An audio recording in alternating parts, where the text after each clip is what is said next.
Shalom amigos, les habla Sergio Bacari del canal Un Bacari Suelto en Israel. Otra vez con ustedes, otra vez con la Biblia, otra vez con un paseo tradicional desde el lugar de los hechos. Hoy vine a revivir un capítulo súper interesante, espero que les guste. Antes que nada quiero decirle gracias por participar de los videos que hago. Para mí es un honor, es un placer y me encanta cuando ustedes comentan y me cuentan que los paseos les gustó, que sintieron que estaban conmigo y todo lo que ustedes hacen. Así que desde ya muchas gracias. Hoy estoy en el límite norte, no solo del Estado de Israel, sino que también este límite norte era de la tierra de Israel cuando habíamos entrado y la habíamos conquistado después de haber estado en Egipto. Eran territorios que heredó la tribu de Naftalí y, como les dije, hoy por hoy se le dice a este lugar Etzba Galil o el dedo de la Galilea.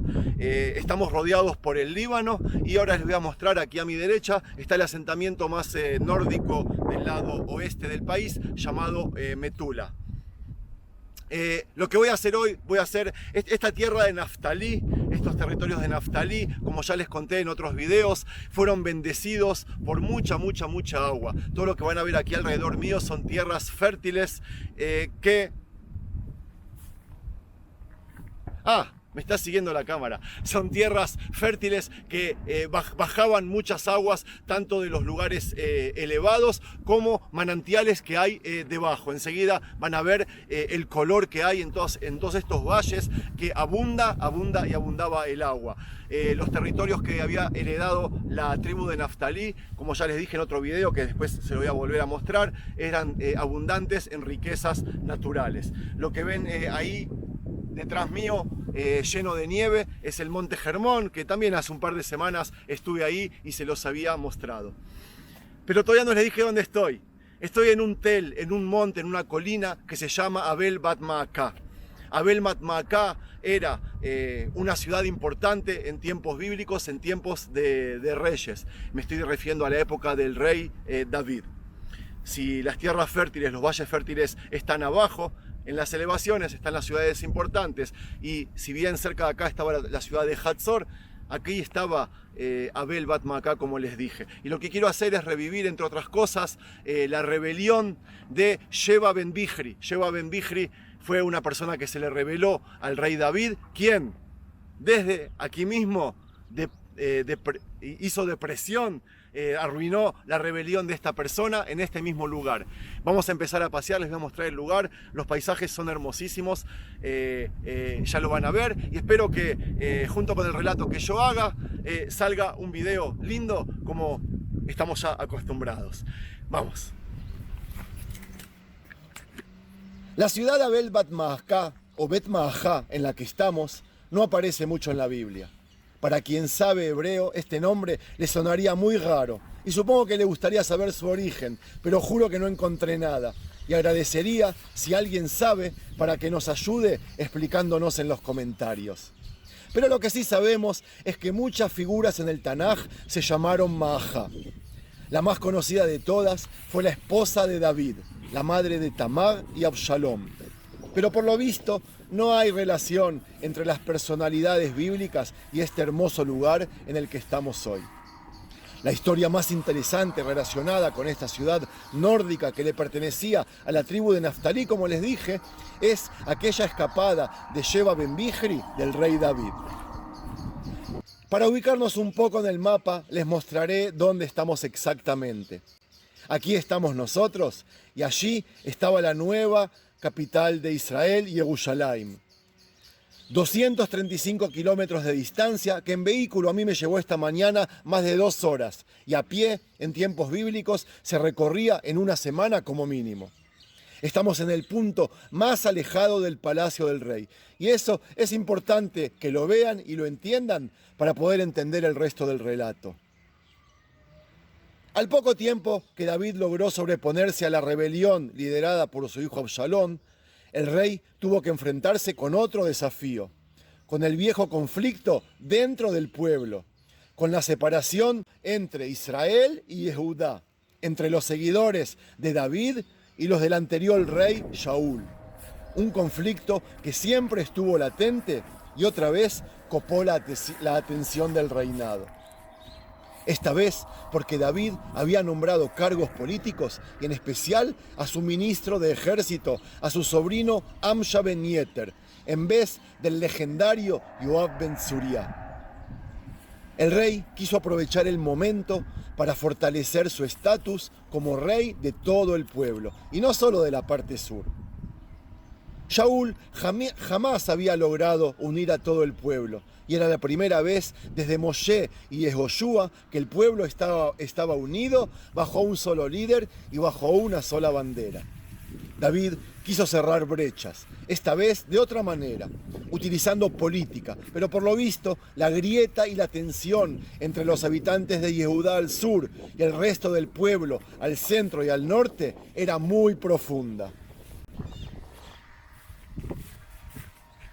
La discusión entre ambas partes del pueblo parecería ridícula a primera vista cuando estamos leyendo la Biblia, pero era esencial y sus raíces eran muy profundas. Los de Israel sentían que David prefería a la gente de Yehudá, un sentimiento basado en hechos, y no en intuiciones. Ellos no solo que se sentían discriminados por el rey, sino que por lo visto los impuestos que ellos pagaban eran mucho más altos. Otra posibilidad de su frustración era al ver que David seguía nombrando gente de su alrededor a los cargos importantes de su reino. Y lo peor era que los habitantes de Yehudá no entendían por qué ese hecho les molestaba. David pertenecía a la tribu de Yehudá, ellos decían. Para ellos era natural que confíe más en ellos que en el resto de habitantes. A eso hay que sumarle que el palacio y la capital que había nombrado para todos ya no estaba en Shiloh, en terrenos de Efraín en el norte. David había conquistado Yebús, nombrado ese lugar como la capital de todo el reino, la había llamado Yerushalayim y allí había construido su palacio con el objetivo y la intención de construir también la casa de Dios. Fue allí cuando, aprovechando que la leña tenía un poco de fuego, estaba un poco encendida, que apareció Sheba ben Bichri y tiró más leña o más maderas a la fogata. Se trataba de una persona de la tribu de Binyamin y en ese momento había llamado a una rebelión, a otra rebelión. Sheba ben Bichri hizo sonar con toda potencia el shofar para dar comienzo a la rebelión, una idéntica imitación de lo que había hecho hacía poco tiempo atrás el hijo del rey Absalom. Y les leo. וישלח אבשלום מרגלים בכל שבטי ישראל לאמור, ששמעתכם את קול השופר ואמרתם מלך אבשלום בחברון. Para luego decir aquella famosa frase que hasta hoy día usamos en Israel. אין לנו חלק בדוד ולא נחלת לנו בבן ישי, איש לא עליו ישראל. Si de verdad David prefiere a la gente de su tribu sobre nosotros, ellos dijeron, nosotros debemos dejar de serle fiel y que cada uno haga lo que se le antoja. El llamado de Sheba ben Bichri atrajo la atención de multitudes y desató el comienzo de la división del pueblo, la división física. Los de Israel lo comenzaron a seguir y los de Yehudá se aferraron aún más a su líder, a David. Ellos subieron desde Yardén a la capital. David los había llamado porque los necesitaba otra vez para enfrentarse con la nueva rebelión, con esas chispas, de una guerra entre hermanos que no querría que se enciendan y levante fuego. David no perdió tiempo y apenas llegó a Yerushalayim, envió a su nuevo ministro de ejército a su primera misión, limitándolo con un periodo de tiempo. Le dijo así: tienes 3 días para reclutar a la gente de Yehudá y organizarlos para una batalla. David le había dicho a Amsha ben Yeter esa misión y esperaba que el flamante comandante se esfuerce y la lleve a cabo. Pero Amsha no logró hacerlo y se demoró en llevarla a cabo. David temía que la rebelión tome aún más envión y no podía perder más tiempo. Entonces envió a Abishai ben Tzuriá, que era otro sobrino de él, y también tenía un cargo militar muy importante, para que persiga a Sheba ben Bichri antes de que éste logre encontrar una ciudad enmurallada para refugiarse.